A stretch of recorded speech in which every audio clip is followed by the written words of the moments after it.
Hello students, welcome to the online classes for 10th।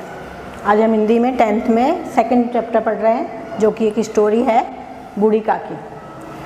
और इसके जो लेखक हैं वो प्रेमचंद हैं। प्रेमचंद का जन्म सन 1880 में हुआ और निधन उनका सन 1936 में हुआ। प्रेमचंद जो है वो उपन्यास सम्राट कहा जाता है और उन्होंने बहुत सारे उपन्यास लिखे हैं। और वो भारत में पहले वो शुरू में उर्दू में लिखते थे, बाद में उन्होंने हिंदी में लिखना शुरू किया। तो इसलिए थोड़ा मैं लेखक का परिचय देती हूँ। हिंदी के उपन्यास सम्राट प्रेमचंद का जन्म उत्तर प्रदेश में वाराणसी के निकट लहमी नामक गांव में हुआ। उनका मूल नाम धनपत राय था और वो नाम बदलकर पहले उर्दू में लिखते थे, बाद में उन्होंने प्रेमचंद के नाम से लिखना शुरू किया। फिर वे हिंदी के ही नहीं बल्कि समग्र भारतीय साहित्य के महान व्यक्तित्व हैं। उनकी आवाज़ को पहुँचाने के लिए उन्होंने बहुत से नाटक, कहानियाँ, कविताएँ वो सब लिखी।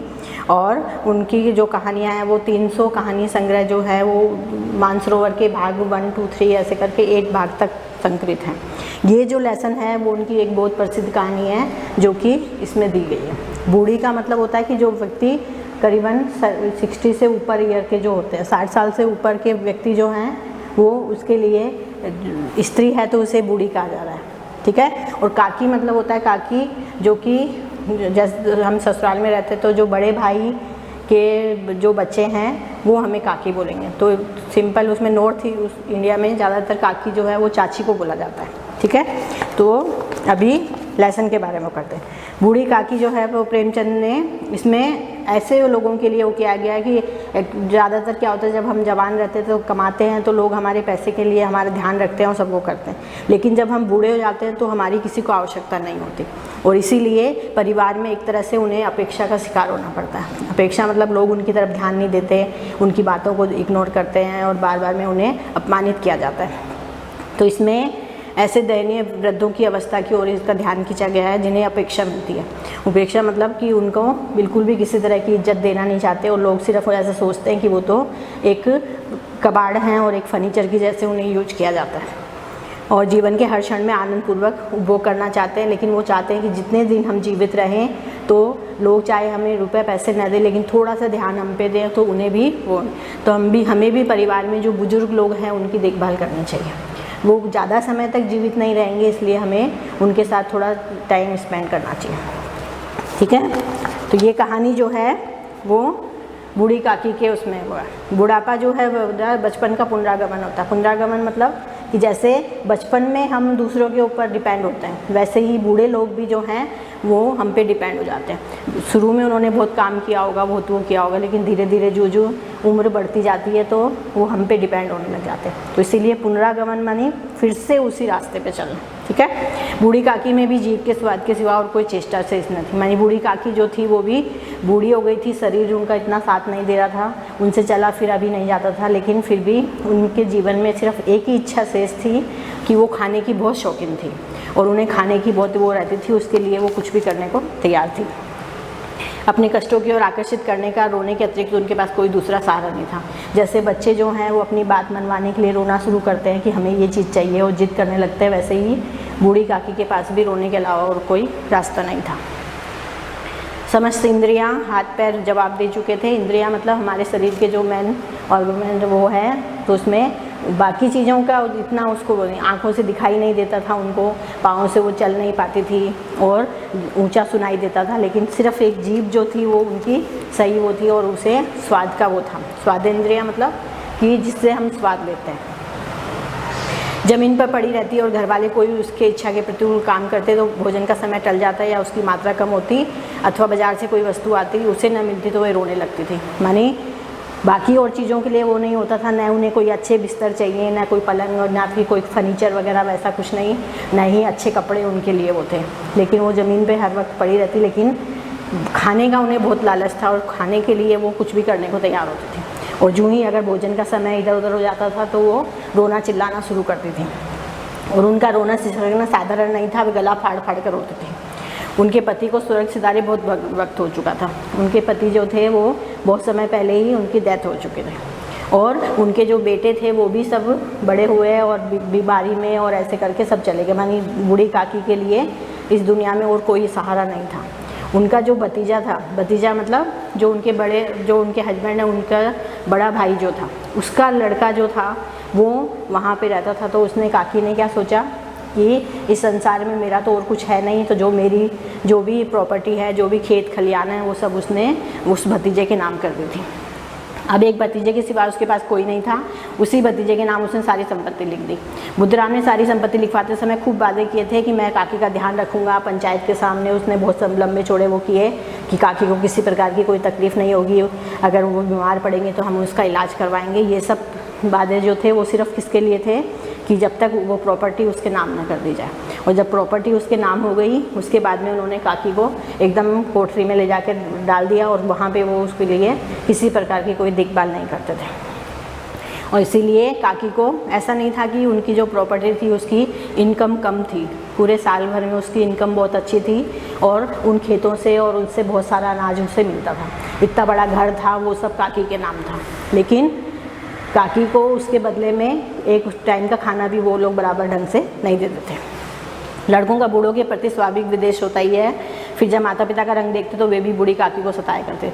मानिए यहाँ तक कि बुद्धराम के जो बच्चे थे वो भी काकी को परेशान करते थे और बार बार में आते जाते उन्हें धक्का मार देते थे, कभी उन पे मिट्टी फेंक देते थे, कभी कुछ करते थे। लेकिन क्योंकि ये सारा सहयोग किस लिए है, क्योंकि उनके माँ बाप उसकी देखभाल नहीं कर रहे हैं।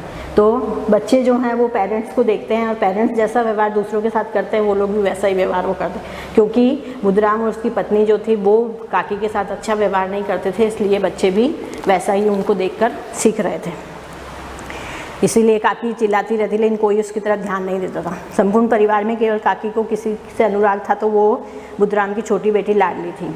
जो एक बुद्धराम के 3 बच्चे थे, 2 लड़के थे और 1 लड़की थी। लड़की जो थी वो बहुत छोटी थी और वो इसीलिए उसका नाम लाडली रखा हुआ था। और वो ही बस अब काकी के पास आती थी, काकी से बातें करती थी और वहाँ पे बैठकर वो खाना खाया करती थी। उसे मालूम था कि काकी जो है खाने की बहुत शौकीन है और वो खाना जो है उसमें से कुछ हिस्सा उसे काकी को देना पड़ता था।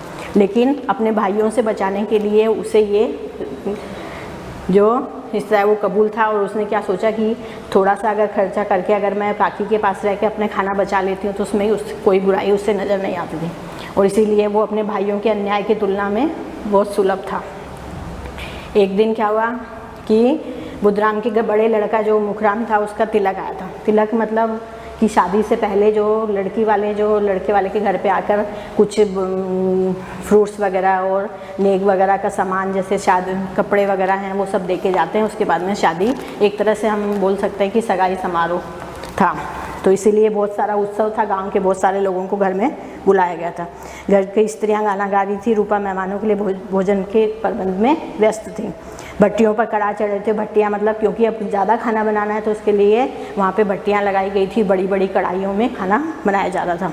एक में पूड़ियाँ कचौड़ियाँ निकल रही थी, उसमें मसालेदार सब्जियाँ पक रही थी। चारों ओर आसपास में उसकी सुगंध सब तरफ फैली हुई थी।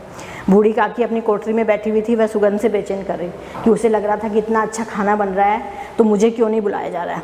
वह मन ही मन सोच रही थी कि कोई इतनी देर हो गई, भोजन कोई लेकर क्यों नहीं आया। मालूम हुआ सब लोग भोजन कर चुके हैं और ये सोचकर उसे रोना आया और वो अपशगुन से रो ना सके। अपशगुन मतलब उसे क्या लगा कि अगर मैं रोना शुरू करूँगी तो सब लोग क्या सोचेंगे कि देखो घर में तो इतना अच्छा फंक्शन है और बुढ़िया जो है वो इतनी ज़ोर ज़ोर से रो के अपशगुन फैला रही है। ये सोचकर वो रोई नहीं, और लेकिन उसे लग रहा था कि शायद वो लोग सब मुझे भूल गए हैं, किसी ने मुझे खाना नहीं दिया है।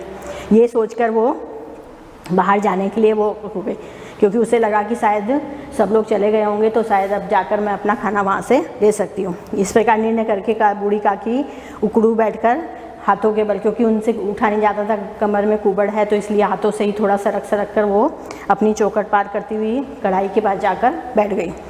और वहाँ पे इतना धैर्य भी नहीं हुआ कि उसने वहाँ देखा कि बड़ी बड़ी कढ़ाई रखी हुई हैं, बहुत सारे लोग खाना खा रहे हैं और इधर उधर सब लोग घूम रहे हैं। बुद्धराम की पत्नी रूपा उस समय कार्यभार से परेशान हो रही थी। कार्यभार मतलब क्योंकि घर में और कोई काम करने वाला नहीं था, रूपा जो है वो ही इतना सारा कार्य देख रही थी। कभी इधर इस कमरे में जाती, कभी उस कमरे में जाती, और जब ये सब करते हुए उसको बहुत गुस्सा भी आ रहा था, लेकिन वो अपना गुस्सा किसी और पे निकालना नहीं चाहती थी। लेकिन जब उसने इस अवस्था में बूढ़ी काकी को कड़ा के पास बैठे हुए देखा तो उसे गुस्सा आया और अपने क्रोध को वो कंट्रोल नहीं कर पाई और दौड़ती हुई आई और उसने बूढ़ी काकी को दोनों हाथ से झटक कर पकड़ लिया और ले जाकर घसीटते हुए कमरे में ले जाकर उसने कोठरी में डाल दिया कि इतना क्या लगा हुआ है, अभी मेहमानों ने खाना नहीं खाया, भगवान को भोग नहीं लगा, तुम्हें इतना भी वो नहीं है, इतना भी क्या खाने के लिए मर रही हो। और ये कहते हुए उसने काकी को घसीटते हुए कोठरी में ले जाकर बाहर से दरवाज़ा बंद कर दिया। बूढ़ी काकी ने सिर उठाया, न रोई न चुपचाप वहाँ से रेंगती हुई कोठरी में चली गई। भोजन तैयार हो गया था, लेकिन मेहमान आए और बहुत सारे मेहमान वहाँ खाने लगे और पतले वहाँ पे पड़ गई। बूढ़ी काकी कोठरी में जाकर पश्चाताप कर रही थी कि मैं कहाँ चली गई। रूपा पर क्रोध नहीं था, उसे लगा कि रूपा ने जो किया वो ठीक है, मुझे भी थोड़ा कंट्रोल करना चाहिए था। मेहमान खाएंगे, वो लोग चले जाएंगे, उसके बाद ही तो घर वालों को खाना मिलेगा। और उसने ये सोचकर उसने सोचा कि मैं वहाँ नहीं जाऊँगी, और ये सोचकर वो बुलावे का इंतज़ार करने लगी। लेकिन मन बहलाने के लिए धीरे धीरे लेट गई और थोड़ी देर बाद में उसे नींद आ गई। थोड़ी देर बाद उठी तो उसे क्या लगा कि अभी बहुत देर हो गई, शायद शाम हो गई है, क्योंकि कोठरी में अंधेरा था और उसे नहीं मालूम था कि अभी दिन का ही समय है, और उसे लगा कि शायद रात होने वाली है। और ये सोचकर वो होने लगी कि मुझे किसी ने खाने के लिए भी नहीं पूछा है और किसी को आवाज़ सुनाई नहीं दी होगी, अवश्य ही लोग खा पी कर चले गए होंगे। ये सोचकर कोई बुलाने नहीं आया। रूपा चिढ़ गई है, वह जाने मुझे बुलाने आएगी भी कि नहीं। ये सोचकर वो वापस से बाहर जाने के लिए वो होने लगी। थोड़ी देर इधर उधर घूमती रही और आसपास में लोगों को देखती रही कि कोई आवाज़ बाहर सुनाई दे या न दे। वह उखड़ू बैठकर हाथों के बल सरकती हुई फिर से आंगन में आ गई। परंतु हाय दुर्भाग्य, मेहमान मंडली अभी तक वहीं बैठी हुई थी। कोई उंगलियां चाट रहा था, कोई तिरछे नेत्रों से देख रहा था, और लोग अभी खा ही रहे थे। इतने में बूढ़ी काकी रेंगती हुई सबके बीच में जा बैठी। पंडित बुद्धराम काकी को देखते ही क्रोध से तिलमिला गए। क्रोध से तिलमिलाना मतलब बहुत गुस्सा हो गए, और उन्हें इतना गुस्सा आया कि उन्होंने काकी को दोनों हाथ से पकड़कर और ले जाकर वापस से कोठरी में धम से पटक दिया। इस तरह ये कहानी जो है, अभी इतना हम लोग वो पढ़ रहे हैं कि ये अभी तक काकी जो है वो सिर्फ एक ही चीज़ के लिए वो करती थी कि उसे भोजन का बहुत शौक़ था, और वो सिर्फ खाने के लिए ही वो कर रही है, और बाकी चीज़ों की उसे कोई आवश्यकता। इतना सारी धन जो उसकी प्रॉपर्टी थी, खेत खलियान थे, घर था, वो सब उसने बुद्धराम के नाम इसलिए कर दिया था ताकि बुढ़ापे में वो उसको 2 टाइम का खाना देंगे। लेकिन वो लोग जो हैं वो बूढ़ी काकी से उन्होंने संपत्ति तो ले ली, लेकिन वो उसके खाने का बिल्कुल भी ध्यान नहीं रखते थे, और 1 टाइम का खाना भी उनके लिए वो था, जबकि वो पूरे गांव को खाना खिला रहे हैं। घर में खुशी का वो चाहते तो वो अच्छे से खाना लगाकर काकी को दे सकते थे, लेकिन उन्होंने ऐसा नहीं किया, बल्कि उन्होंने काकी के साथ में अमानवीय व्यवहार किया और उसे मारा पीटा और उठाकर उसे कोठरी में बंद कर दिया, ताकि काकी जो है खाने के लिए वो ना कर सके। और इसलिए आगे जो है ये लेसन का आगे वाला जो भाग है वो हम अगले सेकंड वाले उसमें सेकंड पार्ट में पढ़ेंगे। ठीक है, तो इसमें प्रेमचंद के बारे में और जो काकी का जो आधा लेसन हमने पढ़ लिया वो थोड़ा आप टेक्स्ट बुक में से पढ़िए, और इसके जो मीनिंग्स है, हार्ड मीनिंग वगैरह वो देखिए। Thank you.